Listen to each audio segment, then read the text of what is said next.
Celui qui veut la paix prépare la guerre. De Blackwater, le commandement américain en Afrique, Otobengi Africom, Oezali Kokamba Mepa ya Général Michael, haut gradé, officier supérieur américain. Au moment où nous sommes en train de faire cette émission, depuis le week-end passé, Basiba Kitina Ouvira. Bolandaka Bango Balobaka eteke, la paix sera imposée. Souvenez-vous, Congolais de père et de mère. La paix sera imposée. Donc, analyser en émission Mkola Lilo. Ni nezali koleka na Suisse entre la délégation congolaise et la délégation ya supplétif ya armée rwandaise otobengi ba terroriste le M23. Qu'est-ce qui se passe? Le M23 a zongeli kaka ba revendication na ye oyo bande koloba na Qatar. Le M23 demande la gestion ya nord na site Kivu pendant 5 ans. Cette fois-ci, Bakiti, Babi pendant 5 ans. Est-ce que vous êtes d'accord? Non, pour ça, va commentaire, Nabino. Vous savez qu'il y a eu un événement où les Congolais, mini bazali kolila, au monde na mutema mabe komi na mukili. Ozali ko bomande konayo, kakapo na mosolo. Et où tu ko salema na semaine passée, c'était le jeudi, la nuit de jeudi et vendredi de la semaine passée, dans l'hôtel Otobengi Renaissance. Un homme d'affaires, un Congolais, abandé kofanda na ena mboko ni na Afrique du Sud, ayaki awa pona ba raison ya ba affaire, aganaki marché moko ya malonga. Mais moninga na ende abomie. Ake bobomela wapi? Le monsieur était logé dans l'hôtel Hilton. Mais baké ko maye na hôtel Renaissance. Na pire Masanae, son ami d'enfance. Toko analysa ngwana émission Mkola Lilo. Hippolyte Kanambe avec Sauvons le Rwanda. Vous savez que Hippolyte Kanambe anyataki makolo na Kenya,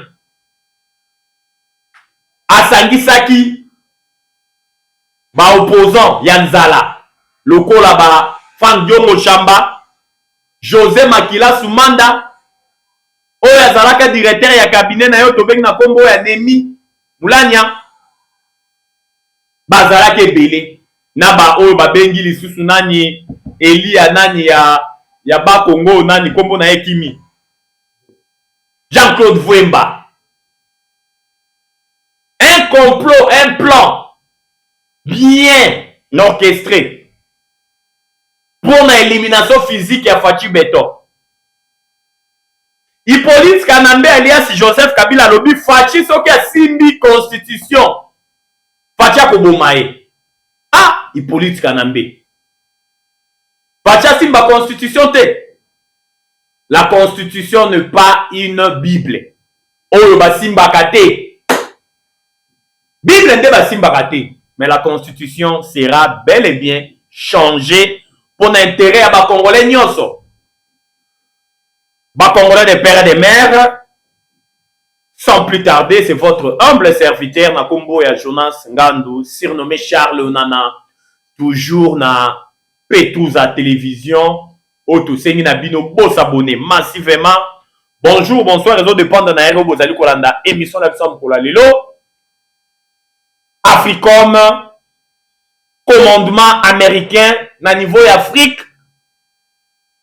Oyo depuis le week-end, basi ba yé déjà ebele na Uvira. Bolandaka général ya Africom na kombo ya Michael. Tangwa yaka kokutana na ba autorité militaire.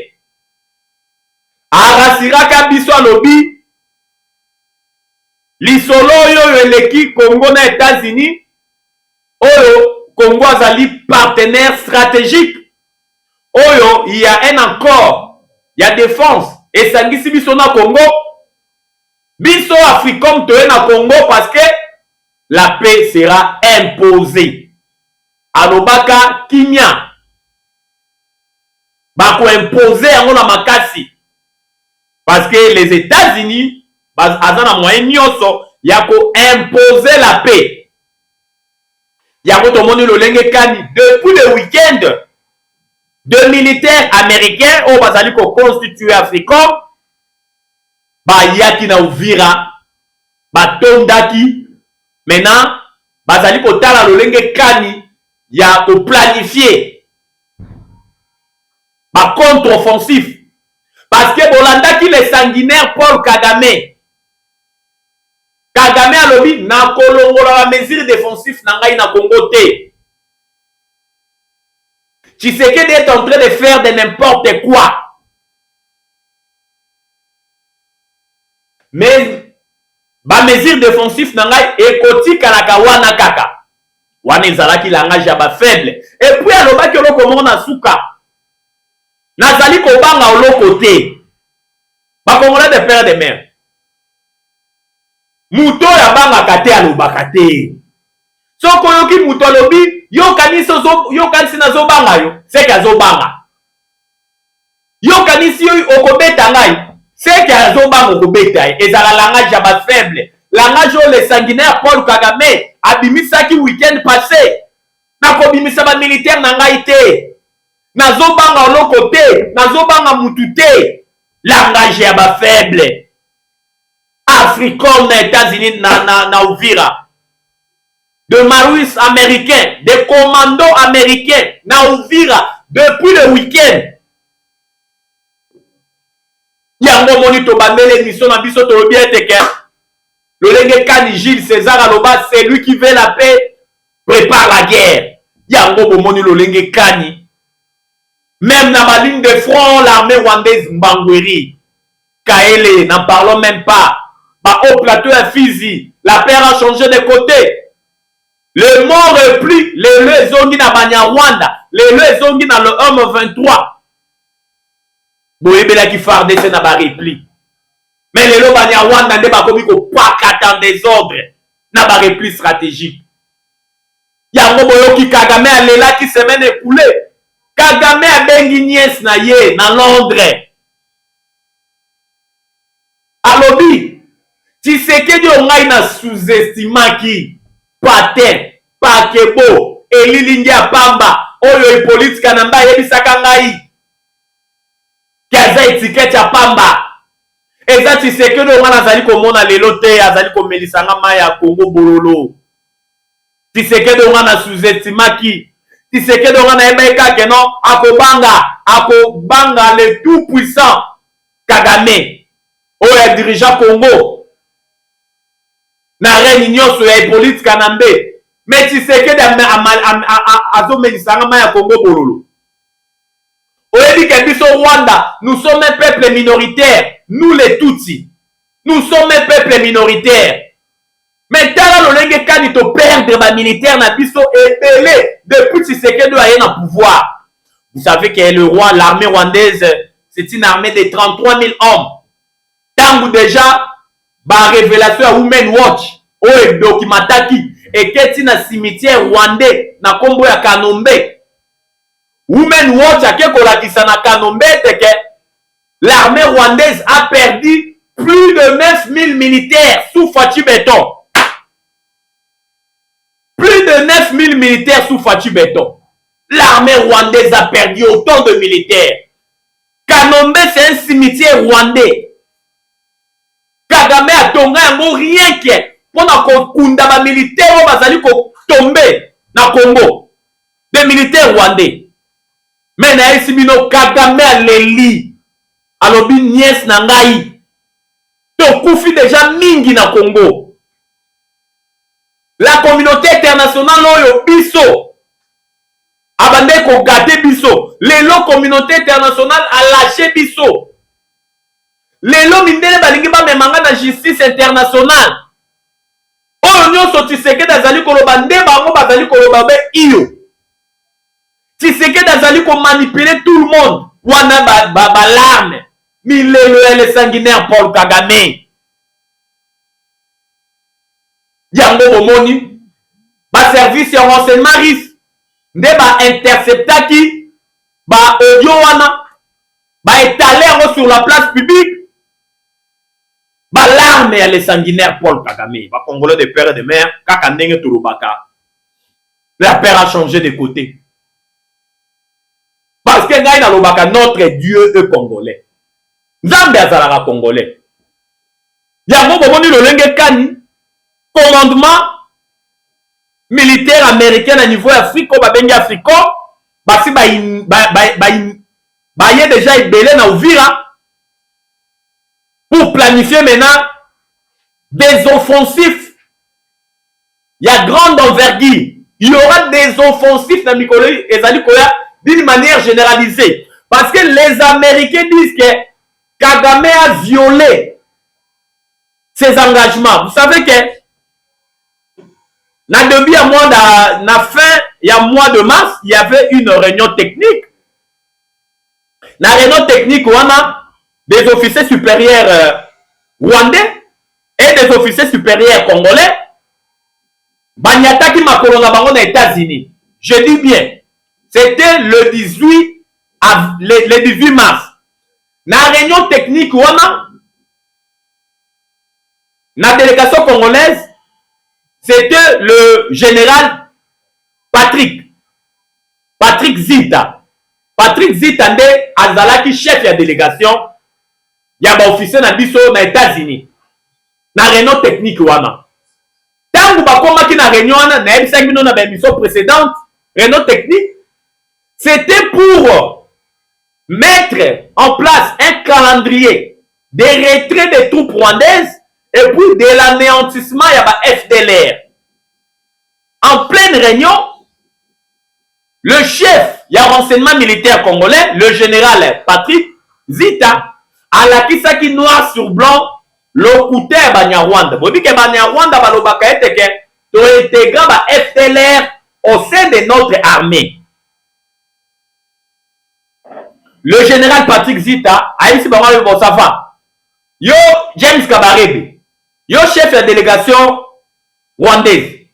Lakisa biso na section, na compagnie, na peloton, na ba unité no sur armement na tukotanga ba militaire ba bolo na zoloba. Et si ko wapi nini Congo a kotisa ba FDLR. Na compagnie, na section, na peloton ou bien na wapi bola kisa biso parce que na ba unité la nyonso eza na code na yango. Bazali na ba matricule na bango.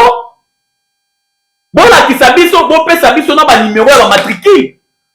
Na ba numéro ya code. O ezola tete ke ba FDLR tel baza na brigade, baza na peloton, baza na section, baza na compagnie, ba matricule na bango yango yo, langage ya code na bango yango. Na esi bino ba congolais de père et de mère, ba Nyarwanda bouche bée. Américains, c'était des officiers supérieurs américains de Basimaki médiation. Il y a du solo. C'était une réunion technique. Banyarwanda Bazegi Mamboroluba. Délégation, il y a des officiers supérieurs rwandais. Bazangi ya Koluba. Vous dites que les Américains, Bazaba Mayele. Batali gauche, batali droite, mais non. Baké, Bakoti-moi, concertation moko, les officiers supérieurs américains. Bazu ba décision, Badibalu, mais non. Bino délégation rwandaise incapable ya ko répondre na mituna ya armée congolaise. Ya ko lakisa armée congolaise siko wapi armée congolaise a kota ba FDLR. Au sein de quoi de son armée. Alors tu comprends que oyo nyonso tout bolobaka, ce sont des mensonges au bout des lèvres. Ce sont des mensonges cousus de fils rouges. Il faut bobimisa ba militaire na bino na Congo. Sans condition, dans un bref délai, il y a un moment où il va retrait tout rwandais et bandaki depuis le mois de mars. Et puis, biso Congo, pour la Kolongola à Libye, il y a Banyarwanda à Kolobaeteke, le FDLR, Bino Congo. Bon, anéantir ba FDLR. C'est une façon à Kolongola l'okouté à Banyarwanda. C'est une façon à Kosilisa l'okouté à Banyarwanda. Yango bomoni lolenge kani ba Congolais de père et de mère. Banyarwanda babandaki retrait depuis mois de mars. Malgré les sanguinaires Paul Kagame a dit que Obimana na Congo akonyataka lisusu na Congo te parce que tokozwaka lisusu M24 te. Même P5 aux en gestation, vous savez, il y a un groupe armé, na combo ya P5, ils ont déjà en gestation. Oh, les sanguinaires Paul Kagame alinga présenté le col à Libye, il y a un monde qui peut remplacer FDLR. Parce que le coup de FDLR est commis dans Souka.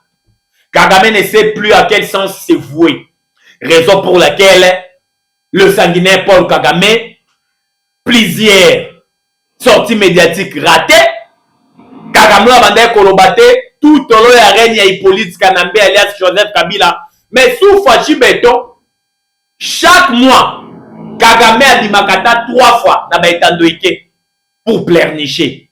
Ouais, Kagame est en train de pleurnicher matin, midi, soir, parce qu'il y a des gens qui déclarent ça déjà au rendez-vous dans Oya Sali na Congo. Parce que plus de 10 millions de morts, plus de 500 000 femmes violées, plus de 110 000 hectares dévastés durant 30 ans.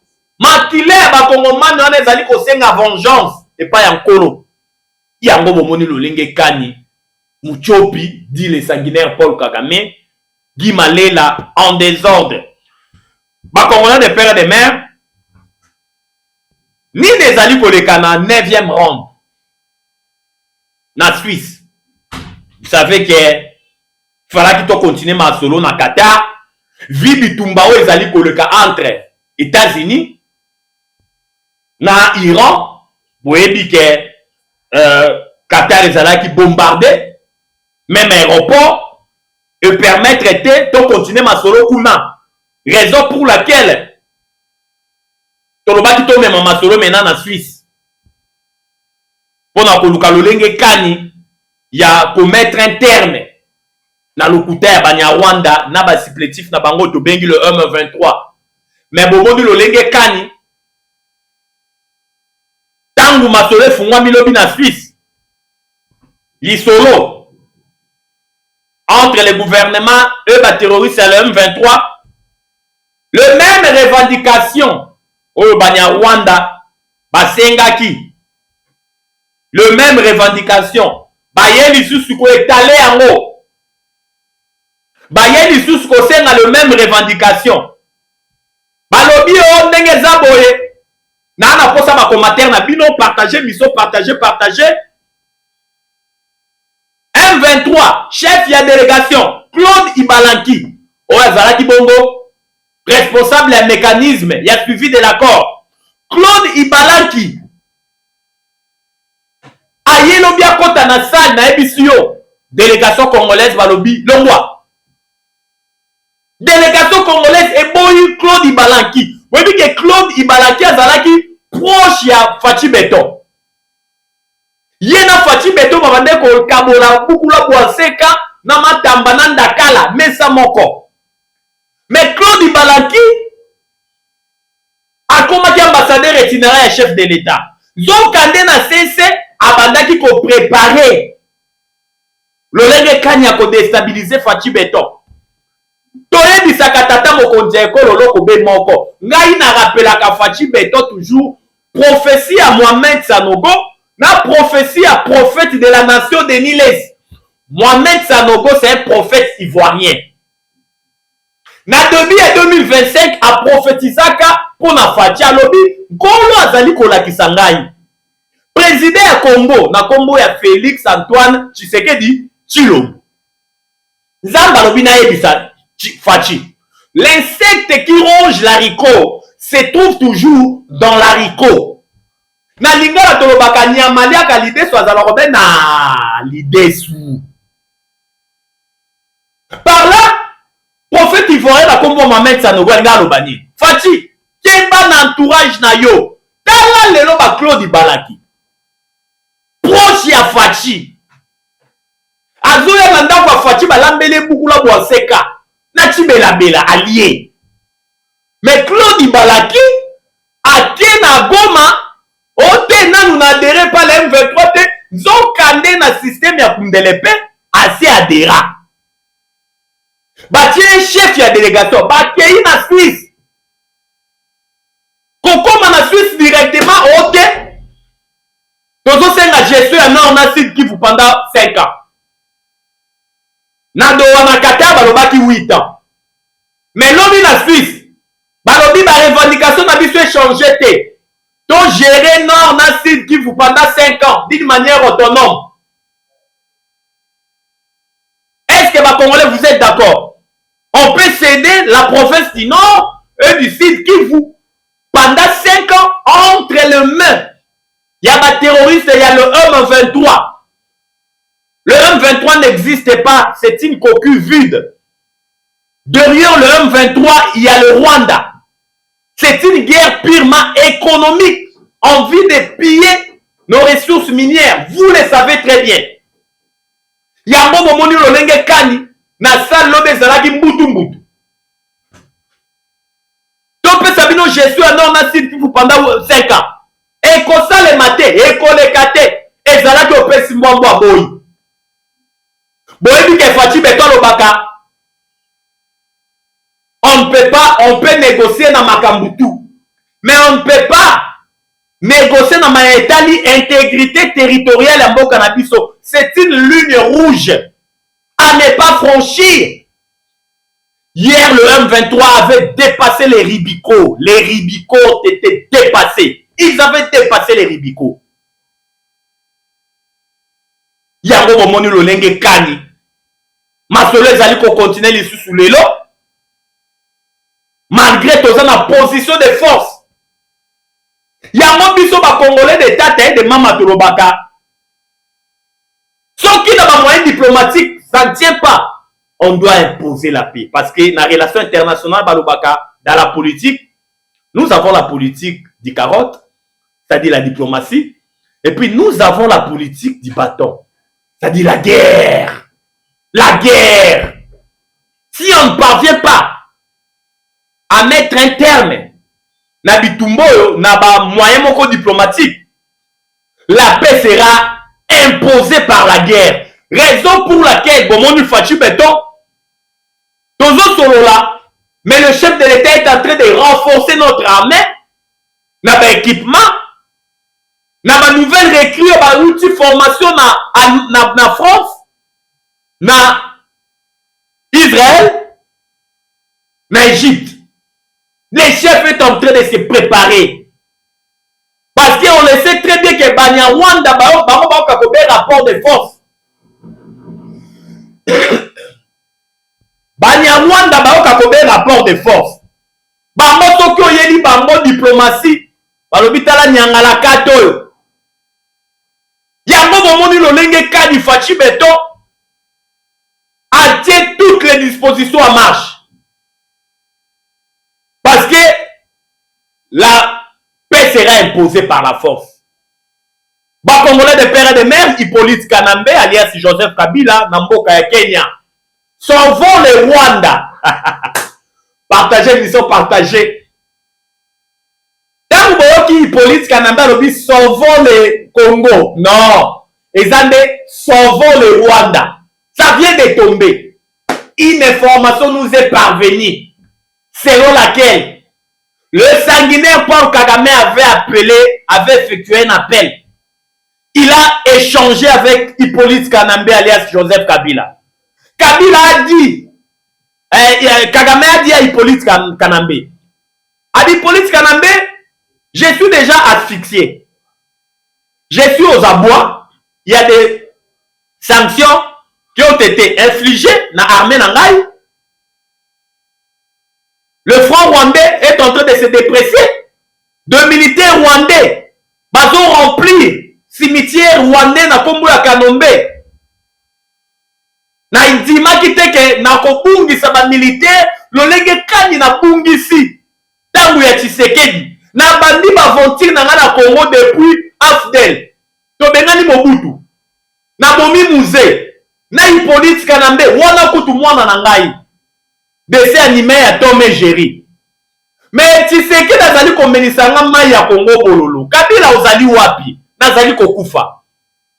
zonga mbangu na Kenya sangisa batu boluka moyen nini bokoki kosilisa baaventure ya Tshisekedi. Lelo oyo Hippolyte Kanambe na réunion occulte basalaki na Kenya babimisi barésolution ya liboso botuna ngai nini bopartage na émission bopartage topanzela bino teke. Première résolution, comment il faut éliminer Félix Antoine Tshisekedi Tshilombo. Il faut mettre tous les atouts, tous les moyens afin d'éliminer Félix Antoine Tshisekedi Tshilombo physiquement. Parce que diplomatie agissante na niveau commis tokokokali susute. Kobo maende eza solution idoine pour la biso Banyarwanda. Hippolyte Kanambe alias Joseph Kabila ameni na Kenya 5 millions de dollars. Je dis de 5 millions. Ake kokabolela ba Frank Diongo Shamba ero mort. Akaboleli ba José Makila Soumanda, apesi ba Nemi Moulanya, apesi ba Jean-Claude Vwemba, apanzi mosolo des ordres. Alors bito peaufiner ma stratégie. Boni tokoki kosukisa Tshisekedi. Boni tokoki komettre un terme na vie ya Tshisekedi. Bolobi nini? Tshisekedi alingi changer constitution. Bozomona te que population za na sima na ya ko changer constitution. Qu'est-ce que nous devons faire au juste? Kaka ndenge tolobaka ya nkuku na poisa. Ye kuna na réunion awa biso information kwei. Ma service en état d'alerte. Ozage yango bomoni lolenge kani ba Congolais de père et de mère. Yankuku na bango bazali ko sala ezali obeko bimana mpoisa. La paire a changé de côté. Yango bomoni lolenge kani ba Congolais de père et de mère. Kabila baebisi biso na minute aza déjà na Goma. Azongi Goma po akoma kofanda na Goma. Mais tosengi na ba Black Water. Kabila zala na viseur na bino. Toyebi kayaka na Goma azolala na Rwanda. Il faut bo détecter ye esiko ye azali kofanda. Bokela ye mawate. Bomoni ndenge bo panzaki Willy Ngoma mike. Hein? Ndenge misuni ya Willy Ngoma ekendaki na gauche, mutu eke na gauche, lokolo eke na droite, misopo eke na se. Moye bazwa kor ya Willy Ngoma ezalaki te. Na drone bobetaki. Tozosenga cette fois-ci, bon préparata 50 drones ba Black Water. Maya moindo ba américain. 50 drones. Tangu bozali ko détecter kaka Hippolyte Kanambe. Parce que tant que Kabila sera vivant, mon cannabis kozala na kimia te parce que azali milliardaire. Donc c'est na ba Black Water pardon. Pour localiser les biso et si ko Hippolyte Kanambe azali ko fanda même à travers ba paye na ye téléphonique. Ndenge ba bomaka savimbi. Bon localiser si ko Hippolyte Kanambe azali. Bon beta yo be drone. Azika des ordres. Yekutuko tolingi tomona kona ete tomona be mputulu nde tomona. Azika lokola makaku. Comment voulez-vous imaginer un Rwandais a commis ça mboko royaume pour déstabiliser mboka na biso? Je ne vous dirai pas adieu, mais je vous dirai à bientôt. Congo eza ya ba Congolais. Eza ya ba Nyarwanda te. Congo eza ya Hippolyte Kanambe te. Ba Congolais. Toyebi ka Hippolyte Kanambe. Prophétie c'est bimi déjà. Partagez, to chiter na prophétie. Toyebi ka prophétie c'est bimi. Hippolyte Kanambe ano balobi okokufa. Okokende ko rejoindre Willy Ngoma na lifelo. Satan azozela molimo no des autres. Afungolela mo déjà maboko. Prophétie bimi. Basali encore ba prophétiser na liwa ya Hippolyte Kanambe ane oyo okobima ane oyo te Hippolyte Kanambe. Okokende kolia vungule na lifelo. Okolia vungule. confirmé. Okolia Vungule. Yango bomoni lolenge kani. Tolinga kutu tolo bela makambo andeko babomi na hôtel Renaissance. Et pas ya camarade na proche. Ami d'enfance, likolo ya lomeya. Zoua, haine viscérale. Mokili ezaka mokili. Mais tozui te akolobela ngo te 8 ans. Pona lelo tosuki ya tokoya lobi kuna. Kotalisa bino lolenge kani mboke lalaki, kotalisa bino lolenge kani mboke la mukaki. Notre numéro c'est plus 243 89 77 525 44. Plus 243 89 77 525 44. Topesi mbote na biso epai ya Papa Boss Mbangila, journaliste, président la journaliste en Afrique du Sud. Papa Boss yayo yango ou d'Afrique du Sud. La patrie ou la vie, la patrie ou la vie, la patrie ou la vie, ou la vie, nous vaincrons. J'ai dit et je vous remercie. Ciao.